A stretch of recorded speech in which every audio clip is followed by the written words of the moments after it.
श्रीरामचंद्रम शरणं प्रपद्ये, श्रीरामदूतं शरणं प्रपद्ये। सबसे पहले जिस मंच पर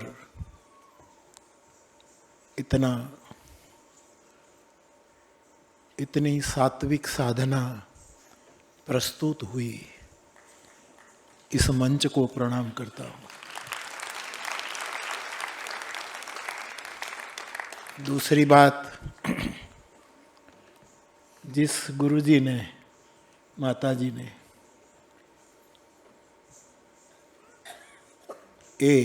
विद्या इन बच्चों को प्रदान की, शैफाली को, इस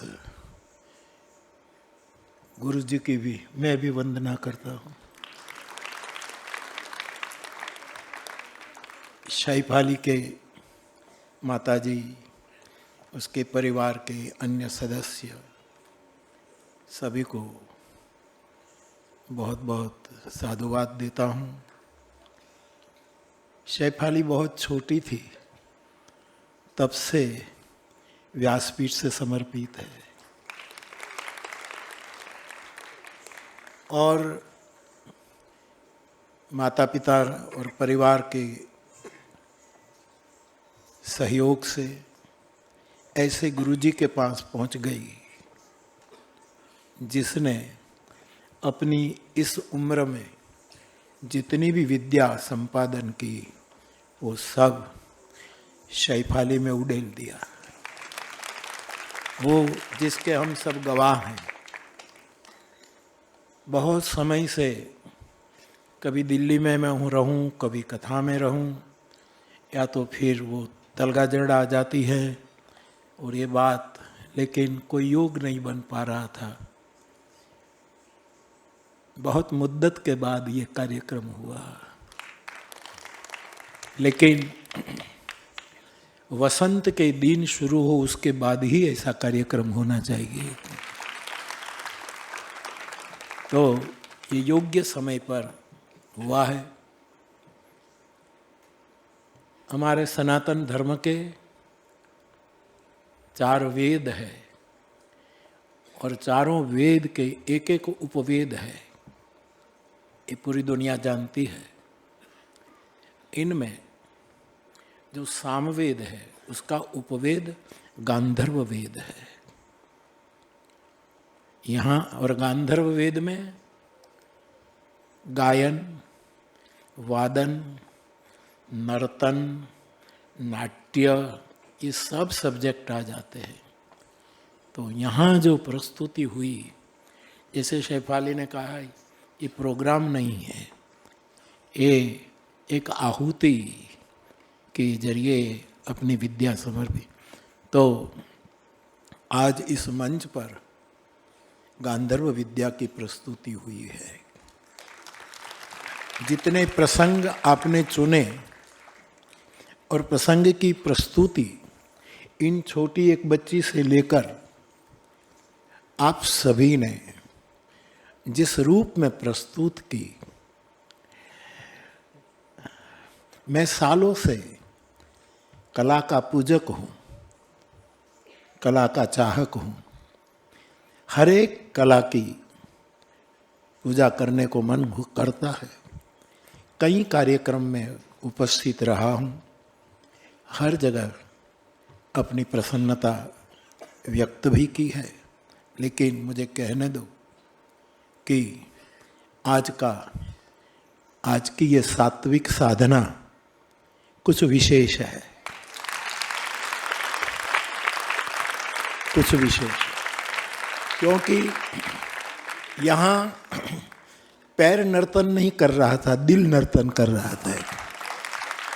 यद्यपि मैं जानता हूँ कि नर्तन विद्या में स्टेप की महिमा है, ताल के साथ, लय के साथ, बोल के साथ, इनमें भी कथक जो एक ऐसी विद्या,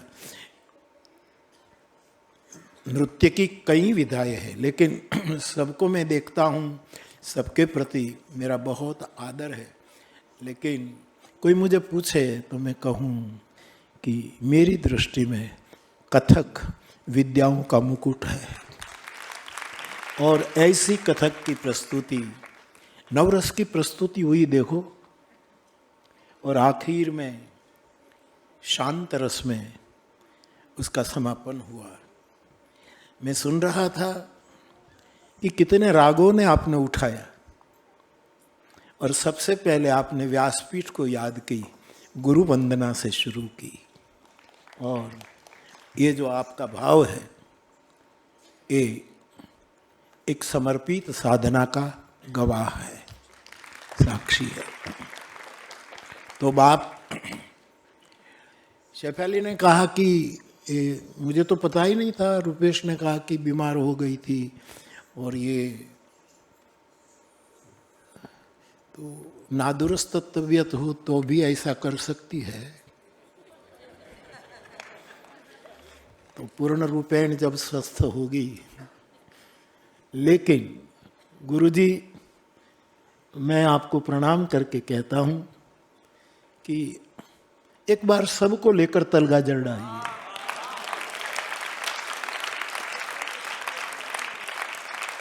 हमारे पास मंच नहीं है, लेकिन चित्रकूट का आंगन है।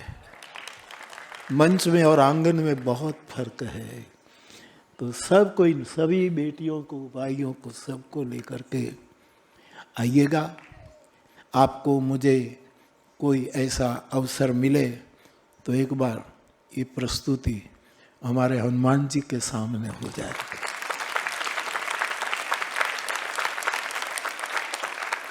तो मैं मेरी अतीव प्रसन्नता व्यक्त करता हूँ। मैं, यद्यपि ये कला है, कला शब्द बुरा नहीं है, भगवान कृष्ण ने भी नर्तन किया है, और मेरी मान्यता है कि जब कालीय नाग की फना पर उसने नर्तन किया, तब यही एक सूत्र विश्व के पास गया कि कला काल के माथे पर भी नृत्य कर सकती है, काल को दबा सकती है, काल को विषाक्त हो, कई काल तो विषाक्त है, मार देता है, उसको विष से मुक्त कर देती है। तो ऐसी विद्या की बहुत ज़रूरत है। विदेशों में भी मैंने कई नृत्य देखे हैं जो अपनी आँखों को रास नहीं आता, अपनी आँखों को उसकी आदत नहीं है, लेकिन ये तो भारतीय विद्या है।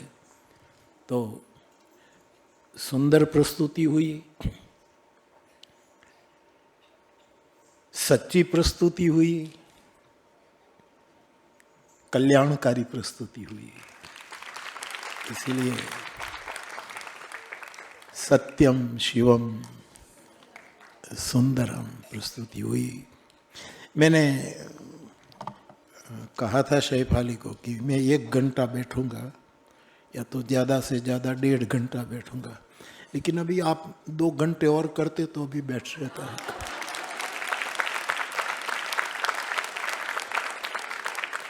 क्योंकि ऐसी कला का रसपान करना, दर्शन करना, यही तो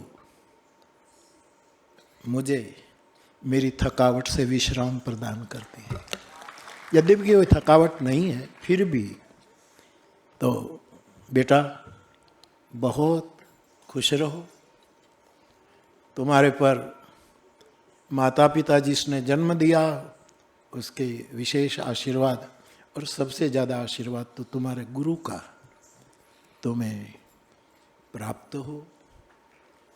और मैं सभी साधक साधिकाओं को, बेटियों को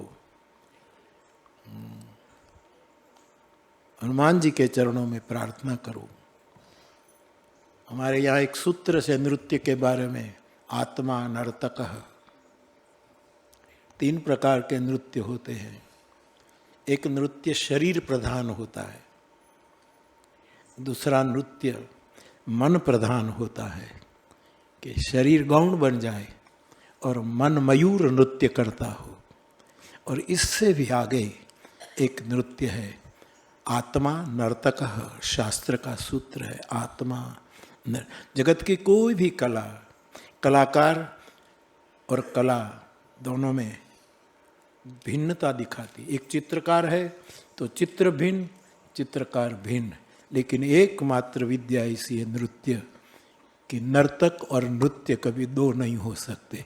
नर्तक है तो ही नृत्य है, जहाँ नृत्य है वहाँ कोई न कोई नर्तक है।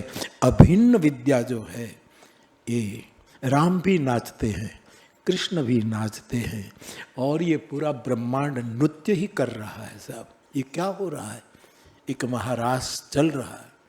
तो मैं बहुत प्रसन्नता व्यक्त करता हूँ, हनुमान जी के चरणों में प्रार्थना करता हूँ कि आपकी साधना, आपके गुरु की कृपा से दिन दुना रात चौगुना बढ़े।